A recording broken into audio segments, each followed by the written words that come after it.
Bendiciones, mis amados y mis amadas hermanas.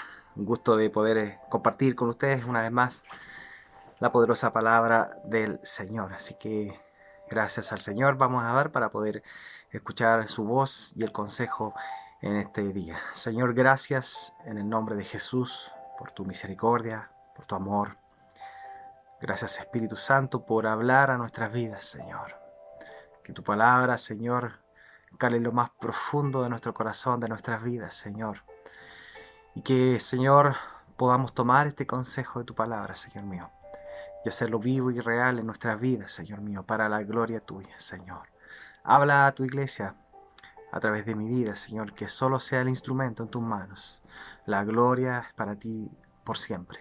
En el nombre de Jesús. Amén y amén. Damos gracias al Señor.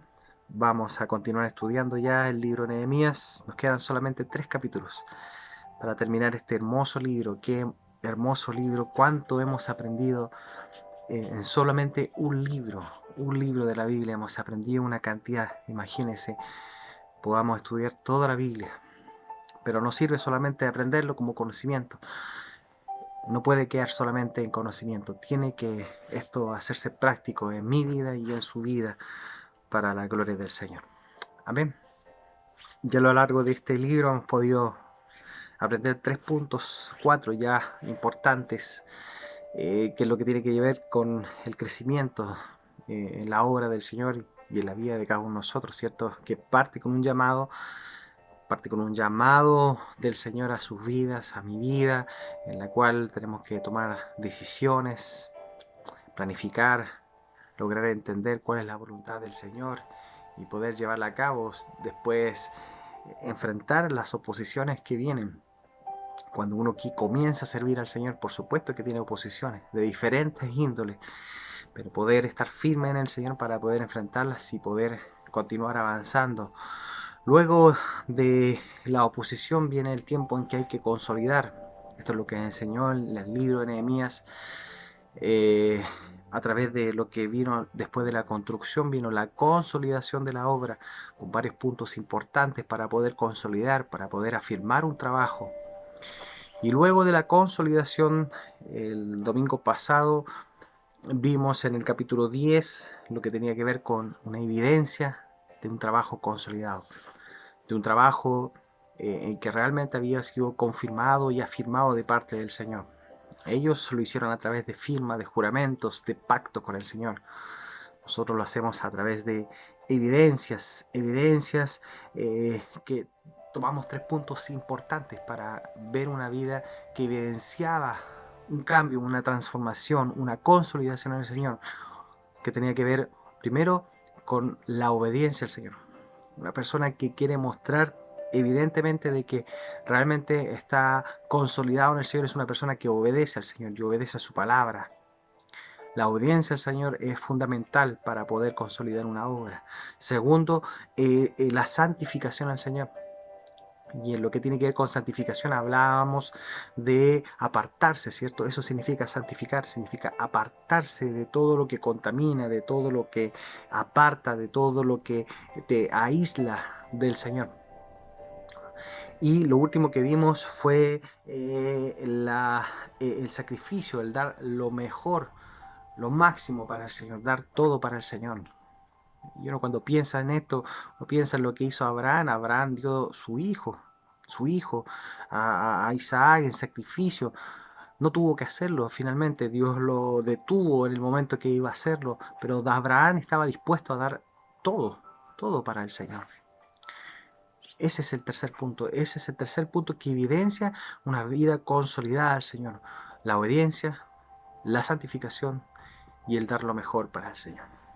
Y ahora en este capítulo 11 vamos a ver otro punto importante que viene después de todo lo que hemos aprendido. Esto es lo que viene después de un trabajo consolidado, una evidencia. Viene un punto tan importante a seguir.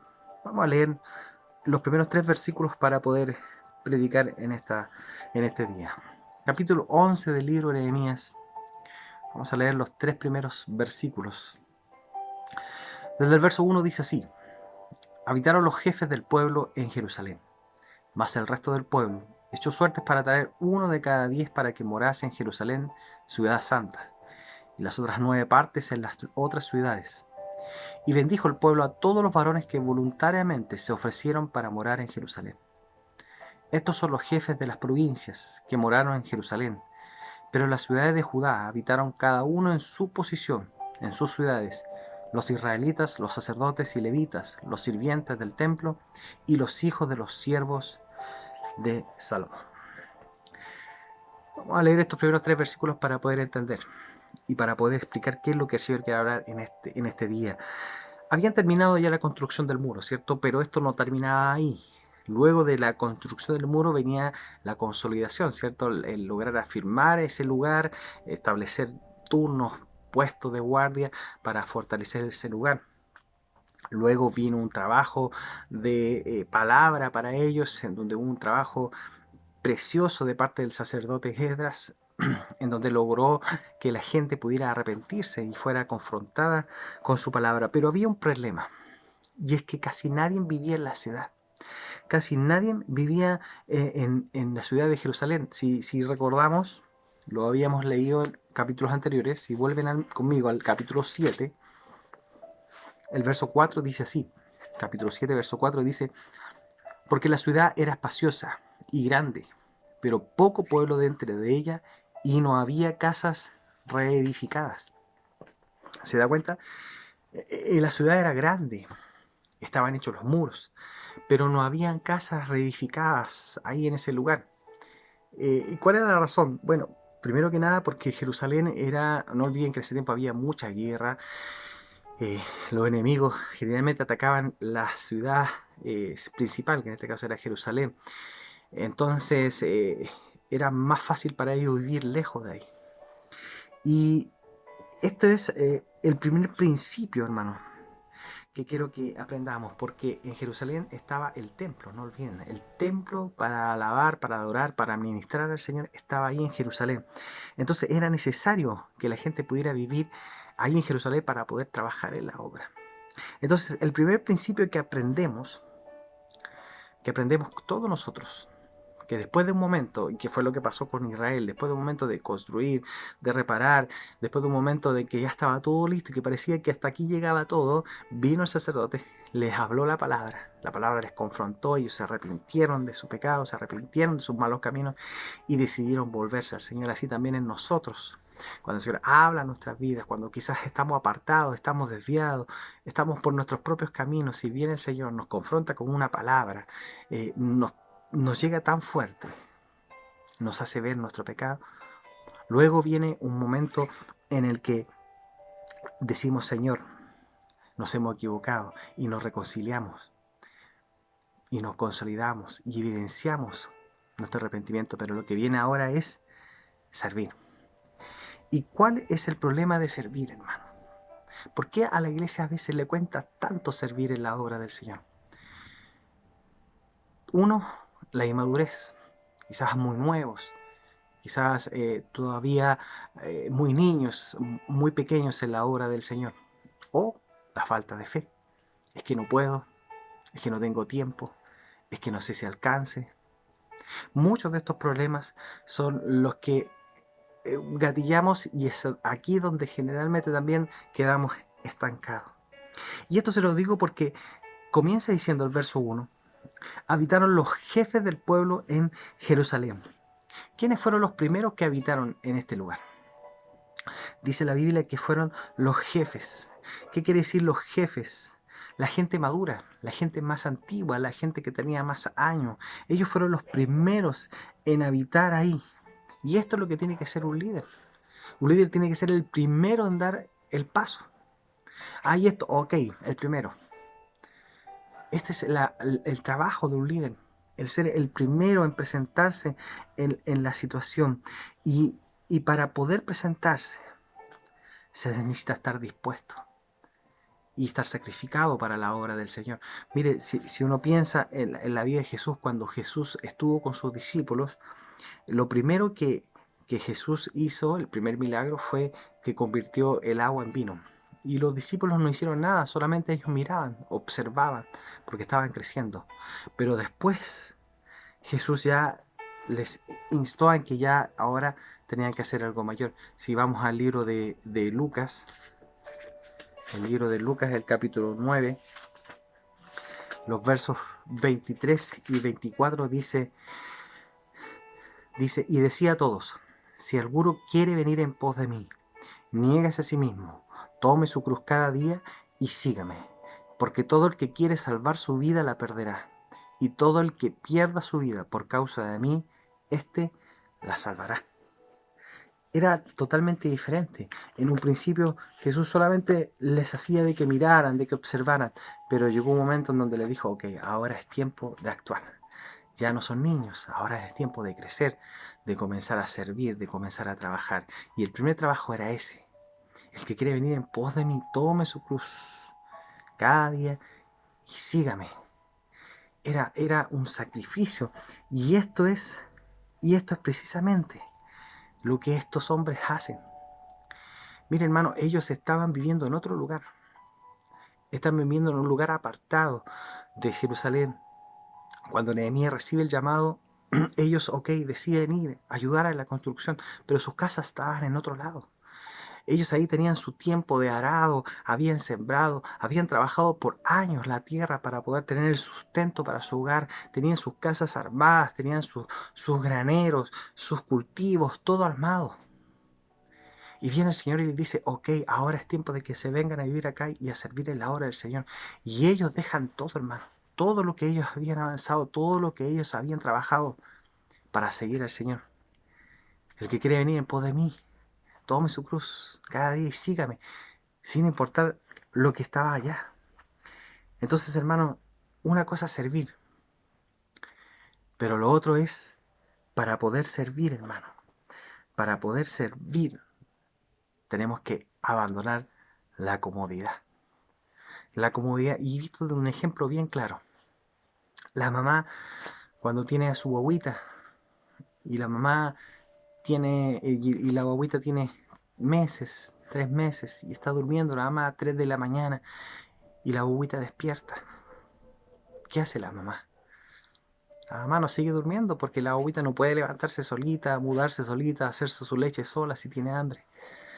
¿Qué tiene que hacer la mamá? Tiene que abandonar su comodidad, abandonar su estado de comodidad que estaba, levantarse con frío a veces y con su sueño ahí cargando. Eso es para que se pueda entender. Esa es la verdadera forma de servir. Es dejando la comodidad.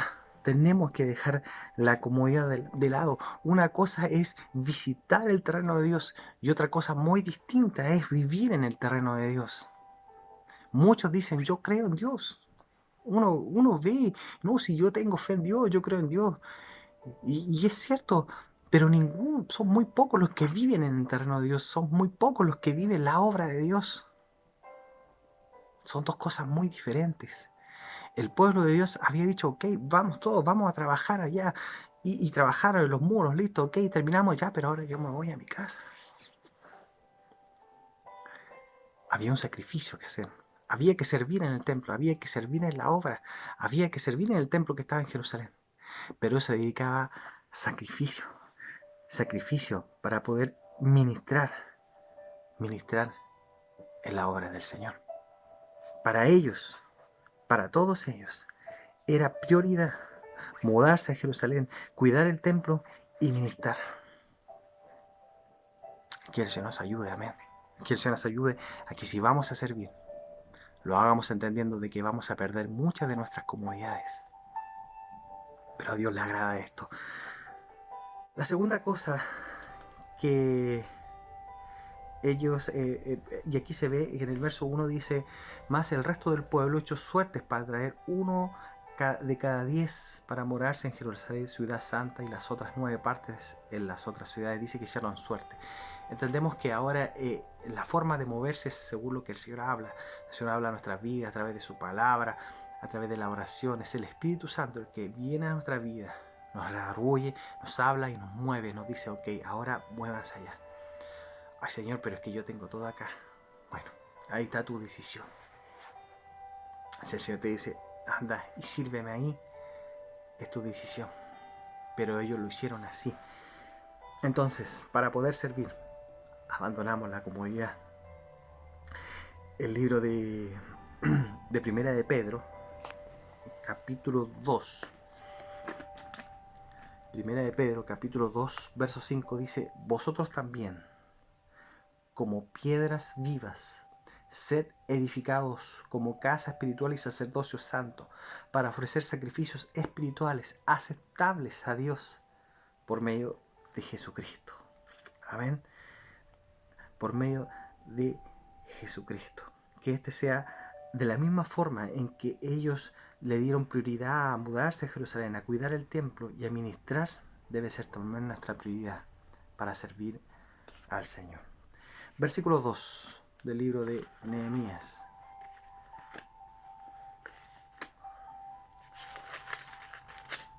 Versículo 2 dice: y bendijo el pueblo a todos los varones que voluntariamente se ofrecieron para morar en Jerusalén, para morar en Jerusalén. La segunda cosa que ellos sacrificaron, la primera fue la comodidad, la segunda cosa que sacrificaron ellos fue su voluntad. Y es interesante porque la palabra dice que ellos bendijeron a los que se ofrecieron voluntariamente. Así dice el verso 2, y bendijo el pueblo a todos los que se habían ofrecido voluntariamente. ¿Y qué significa bendecir, hermano? La palabra bendecir viene de dos palabras. Bien, decir. ¿Qué quiere decir eso? Hablar bien de alguien. Y a veces se malinterpreta esto, se malentiende esto, porque a veces se piensa que una persona bendecida es una persona que tiene dinero y una persona que tiene salud, una persona que tiene, no sé, riquezas. Se piensa que esa es una persona bendecida. Y la palabra bendecir es de hablar bien de alguien. Jesús, cuando la mujer pobre, la mujer anciana fue a ofrendar al templo, dice que ella dio todo lo que tenía, que era muy poco, pero Jesús habló bien de ella. ¿Qué quiere decir eso? Jesús la bendijo, Jesús habló bien, Jesús hizo un bien decir en ella, sin tener riquezas, sin tener dinero. ¿Sabe por qué lo hizo? Habló bien de ella porque ella dio todo para el Señor. Y eso fue lo que ellos hicieron. Ellos los bendijeron a todos los que se habían ofrecido voluntariamente. El pueblo los bendijo a todos porque ellos voluntariamente decidieron renunciar a todo lo que ellos habían trabajado en sus vidas para poder ir a trabajar en el servicio del Señor. Eso es bendecir, hermano. Eso es bendecir, es dar todo. Dar todo. Ellos decidieron perder todo lo material por ganar todo lo espiritual. Y es interesante porque no solamente dice eso el texto, dice: y bendijo el pueblo a todos los varones. ¿Y por qué se refiere a todos los varones? La Biblia dice que el varón es el sacerdote del hogar, es el ministro del hogar, es el que ministra a la familia, es el que está a cargo de la ministración espiritual de su esposa, de sus hijos, de sus hijas. Y a veces se malinterpreta esto, porque se piensa que el hombre de verdad, el hombre de Dios, se le ve como un tema machista o algo así como autoritario. Y se piensa de que no, el hombre es el que se sienta a la esquina de la mesa, es el que tiene el control remoto, es el que levanta la voz.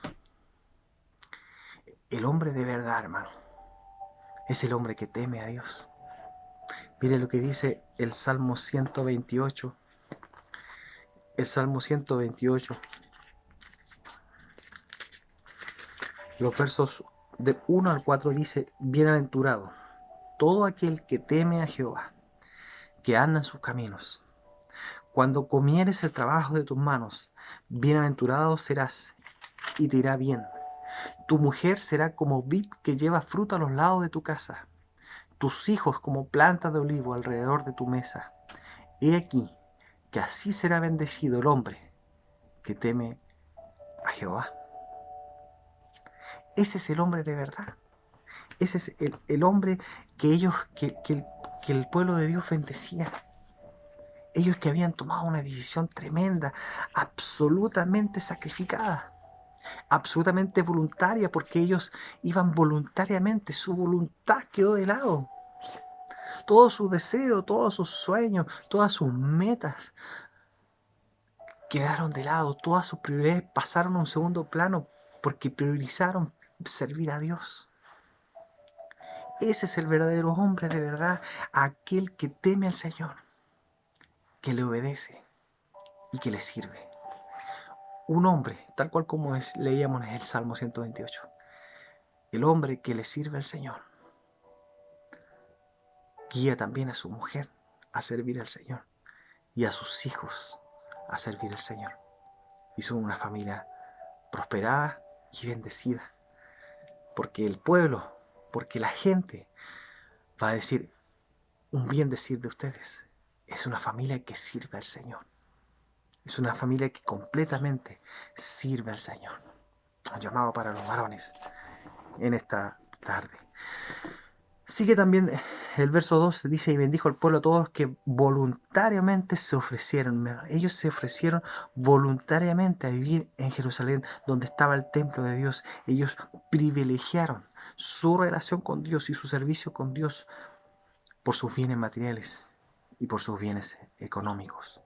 Priorizaron la casa del Señor, priorizaron la obra del Señor. El salmista en el Salmo 84, los versos del 10, vamos a leer del 10 al 12, dice: porque mejor es un día en tus atrios que 1000 fuera de ellos. Escogería antes estar a la puerta de la casa de mi Dios que habitar en las moradas de maldad. Porque sol y escudo Jehová Dios, gracia y gloria dará Jehová, no quitará el bien a los que andan en integridad. Jehová de los ejércitos, dichoso el hombre que en ti confía. Esa es la segunda cosa que pierde o que quizás gana el que sirve al Señor. Pierde su comodidad, pierde su voluntad. Que el Señor nos anime, ¿cierto?, a poder continuar creciendo y continuar obedeciendo su palabra. Ahora es tiempo de servir al Señor. Vamos a perder muchas cosas que nos acomodaban, que nos hacían sentir muy cómodos. Pero el Señor nos está llamando y nos está llamando a servir por sobre nuestra voluntad a veces, por sobre nuestros deseos, por sobre nuestros sueños. Pero déjeme decirle, será bendecido de parte de la gente, de parte del Señor. Luego, a contar del verso 4 en adelante, vienen una serie de nombres que Nehemías se caracteriza por lo demás. Se caracteriza por hacer, lo vimos en el versículo 3, en el capítulo 3, en el capítulo 7, en el capítulo anterior también, en donde salen una serie de nombres que a veces pareciera ser muy aburrido, en el sentido de que uno a veces los pasa de largo, todo lo que es la genealogía y los nombres, porque pareciera que no tuvieran importancia, o uno puede pensar y decir, pero bueno, ¿qué se va a predicar de esto si son solamente nombres? Y yo reflexionaba sobre esto y decía, Señor, estos nombres generalmente los pasamos de largo y pensamos que no hay que predicar de esto, pero está en tu palabra, está escrito. Algo importante quieres hacernos ver con esto. Es parte del menú del Señor. No vamos nosotros a escoger el menú. El menú lo hace el Señor, ¿cierto? Él es el que nos da el buen alimento, no nosotros. Es como que, no sé, usted tiene su hijo que tiene 3 años y el niño de 3 años hace el menú de toda la semana, ¿eh? de comer. ¿Qué le va a decir? Pues ya el lunes papitas fritas, martes chocolate, miércoles, no sé, bebidas con helado, ¿eh? El jueves dulce, ese es el menú que le va a dar a un niño. Así también es el Señor con nosotros. El Señor nos da el menú justo, el menú necesario. Y si esto está aquí, es porque realmente tenemos que aprender. Y vamos a aprender dos cositas muy importantes. sobre esto, porque por algo están escritos todos estos nombres. Que le aseguro, eso sí, que si hubiera alguien ahí, si estuviera usted en esta lista, o hubiera un hijo, un familiar, seguro que los leería, ¿cierto? Seguro que los buscaría. ¿Ah? En la escuela donde trabajo yo están los nombres de los graduados oficiales desde el año 1800 y algo, y son, pero desde ese año hasta este año o hasta el año 2020. Y son cantidad de nombres. Y uno los ve y están leyendo.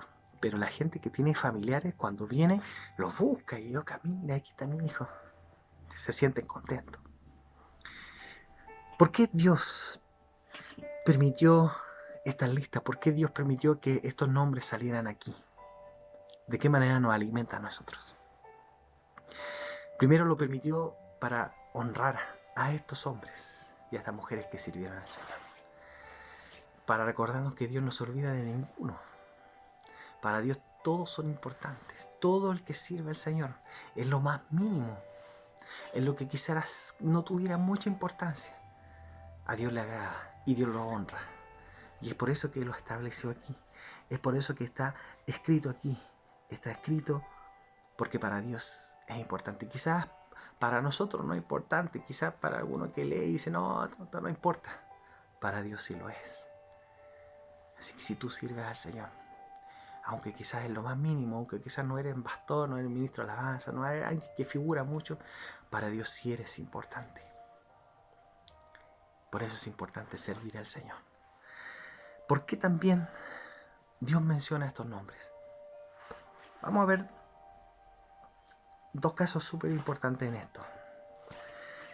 Los versos del 6 al 8 dice: todos los hijos de Fares que moraron en Jerusalén fueron 468 hombres fuertes.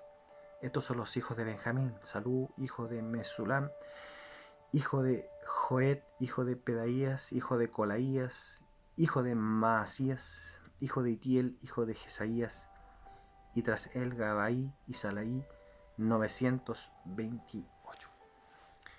¿Por qué hice mención en estos textos? Porque salen dos nombres: Farés y Benjamín. Si uno se pone a recorrer la historia de estas dos personas, uno dirá, por ejemplo, Benjamín hizo una atrocidad, la tribu de Benjamín hizo una atrocidad con un hombre, pero que no quisieron relacionarse con un hombre, y como no lo pudieron, violaron a la mujer de este hombre. Hizo una cosa atroz, que tenía por supuesto una enseñanza. Pero entonces uno piensa, la tribu de Benjamín, oh, qué terrible, ¿no? Esta tribu está perdida totalmente, nada puede salir de esta tribu de bueno. Y aquí está. Dios está honrando a hijos de la tribu de Benjamín. Y sale también Farés, y Farés es hijo de una relación de mentira, de engaño, de falsedad entre Judá y Tamar. De hecho, Farés después sale en la genealogía de Jesús, cuando lo lee el libro de Mateo. Entonces uno puede decir, ¿por qué? ¿Qué va a salir de bueno de una relación sucia, de una relación turbia? No, de esa genealogía no viene nada bueno. Y uno piensa y dice, ¿cómo es posible que de aquí puede salir algo bueno? ¿Y por qué le digo esto? Porque Dios, de estos nombres, Dios decidió recordarlos porque hicieron algo bueno, sin importar su pasado. Porque Dios no desecha a nadie. Y Dios no olvida a nadie. Pues estos nombres los recordamos. Porque la Biblia dice que de manera que si alguno está en Cristo, nueva criatura es. Las cosas viejas pasaron. Y aquí son todas hechas nuevas. Dios sí pudo usarlos a ellos también. Dios sí pudo usarlos a los hijos de Farés. Si Dios pudo usar a los hijos de Benjamín, Dios también puede usarnos a nosotros. Sin importar el pasado. Sin importar que, no, es que mi familia, no, si ¿qué de la familia de este que va a salir algo bueno? Nada, nada. La Biblia dice en el libro de Juan, en el libro de Juan, en el capítulo 1, en los versos 45 y 46, dice: Felipe halló a Natanael y le dijo: hemos hallado a aquel de quien escribió Moisés en la ley, así como los profetas, a Jesús, el hijo de José de Nazaret. Natanael le dijo: ¿de Nazaret puede salir algo de bueno? Le dijo Felipe: ven y ve. ¿Qué pasaba acá? Viene Felipe y le dice: encontramos al Mesías, y le dice: viene de José de Nazaret. Y Natanael sabía, Nazaret era una ciudad malísima, de ahí venía todo lo malo. Era como la ciudad más mala que uno escucha ahora, no voy a nombrar yo, pero usted sabe, uno escucha una ciudad o una población, no, son re malos. Una cosa así era Nazaret. Por eso Natanael se extraña y dice: pero algo bueno puede salir de ahí. Pero ahora Nazaret es recordado ahora en estos tiempos, es un nombre agradable. Usted ve, hay negocios de Nazaret que se llaman Nazaret, hay nombres que han puesto gente Nazaret, hay ciudades que han puesto por nombre Nazaret. Es un nombre agradable. ¿Y sabe por qué es agradable, hermano? Porque Jesús pasó por ahí. Y por todas partes donde Jesús pasa, transforma lo malo en bueno. No importa el pasado, ni de dónde vienes, sino a dónde vas, sino en qué dirección vas a tomar. Y Dios pudo hacer algo bueno con la familia de Jarés. Dios pudo hacer algo bueno con la familia de Benjamín. Dios pudo transformar una ciudad y hacerla buena. También lo puede hacer con la tuya, si crees y estás dispuesto a servir al Señor. Porque Jesús transforma todo lo que Él pasa, todos los lugares por donde Él pasa, los transforma por completo. Finalmente, no solamente menciona estos nombres, sino también menciona sus servicios, entendiendo por qué es importante leer también esto. Mire lo que dice los versos 12, el verso 12 primero que nada, capítulo 11. Verso 12 dice: y sus hermanos, los que hacían la obra de la casa, 822, Yadaías, hijo de Jeroán, hijo de Pelaía, hijo de Asmí, hijo de Zacarías, hijo de Pasur, hijo de Malquías. Esto es lo que hacían la obra en la casa, la obra de la casa. En verso 16, Sabetai y Josabed, de los principales de los levitas, capataces de la obra exterior de la casa de Dios. La obra interior, la casa exterior. Y el 17, y Matanías, hijo de Micai, hijo de Sabdi, hijo de Asaf, el principal, el que empezaba las alabanzas y acción de gracias, el tiempo de la oración. Bacbuquías, el segundo de entre sus hermanos, y Abda, hijo de Samúa, hijo de Galal, hijo de Jedutún. Los que ministraban la alabanza y los que ministraban la oración. ¿Por qué era importante leer esto, hermano? Porque la obra del Señor tiene muchos servicios y mire, el Señor se encarga de poder escribirlo en su palabra, escribir detalladamente las labores específicas que había que hacer. ¿Qué quiere decir esto, hermano? Y lo hemos predicado otras veces.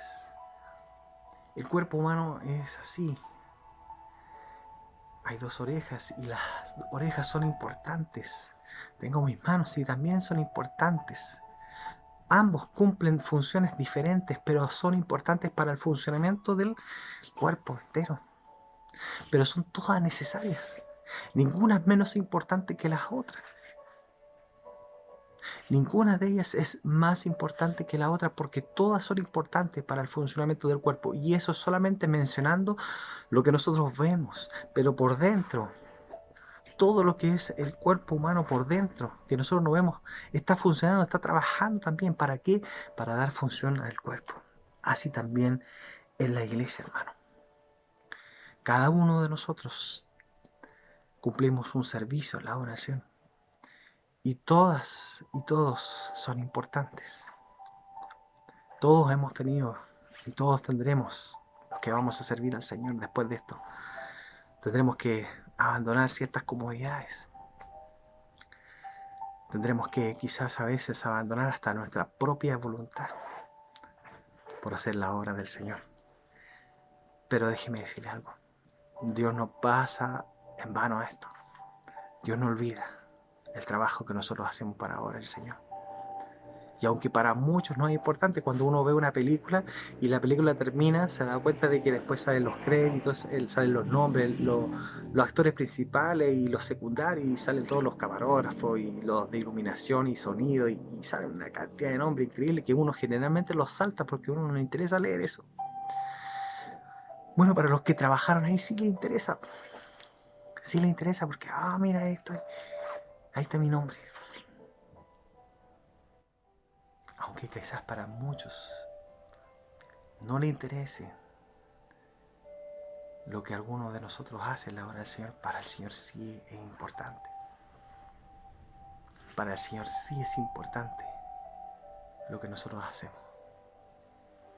Sí es importante que nosotros podamos darle la importancia a poder servir al Señor. Amén.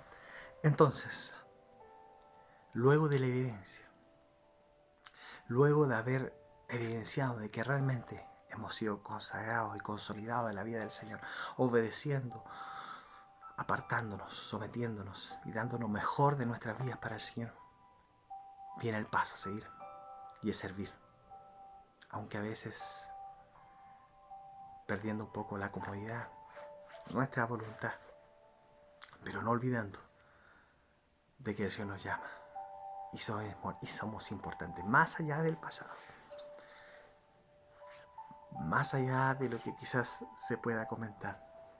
Para Dios sí es importante, porque si Jesús pasó por tu vida, si Jesús ha tocado tu corazón,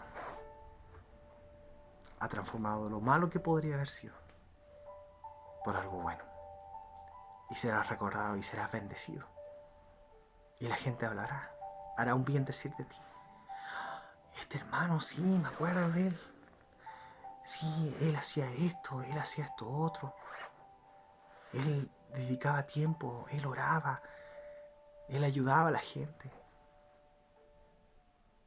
No vamos a ser recordados porque tengamos dinero. ¿Qué sacamos con tener dinero cuando partamos? Van a decir, el ricachón ese no salvaba a nadie. Que el Señor nos ayude. Amén. Que el Señor nos ayude a servir. Que podamos ser bendecidos por la gente, que hable bien decir de nosotros. Y por supuesto, seamos bendecidos por el Señor. Oremos. Señor, gracias en el nombre de Jesús. Señor, gracias por la enseñanza que nos has dado a través de tu palabra. Mi Dios, cada vez avanzamos un poco más a lo que es el crecimiento real. Hoy nos llamas ya a servir, Señor. A servir como lo hicieron estos hombres y mujeres tuyas, Señor, que abandonaron todas sus propiedades, todas sus cosas, por cambiarse y mudarse a Jerusalén, donde estaba el templo, para servirte. Abandonaron sus comodidades, abandonaron su propia voluntad y creyeron a ti, Señor, más allá de su pasado, más allá de lo que pudieran hablar de ti, de ellos, Señor, porque tú transformas lo malo por bueno, Jesús. Gracias te damos, Señor. Ayúdanos a no mirar de lejos tu obra, sino que también ahora a comenzar a vivirla y a servirte, Señor. Voluntariamente, por supuesto que sí. Pero si alguno de nosotros recibió el llamado, Señor, hay mucho por hacer en la obra. Y hoy es tiempo de servir. Ayúdanos, Señor, a hacerlo. A ser bendecidos. A que la gente pueda recordarnos y hablar bien de nosotros. Como gente, como hombres y mujeres que servimos en la obra del Señor. Gracias te doy, mi buen Jesús. Habla nuestras vidas y permítenos que esta palabra, Señor, pueda, Señor, impactarnos y hacernos entender de que hay mucha obra todavía por hacer. Gracias, Señor. La gloria es para ti. En el nombre de Jesús. Amén y amén. Que el Señor les bendiga, mis hermanos. mis hermanas. Bendiciones.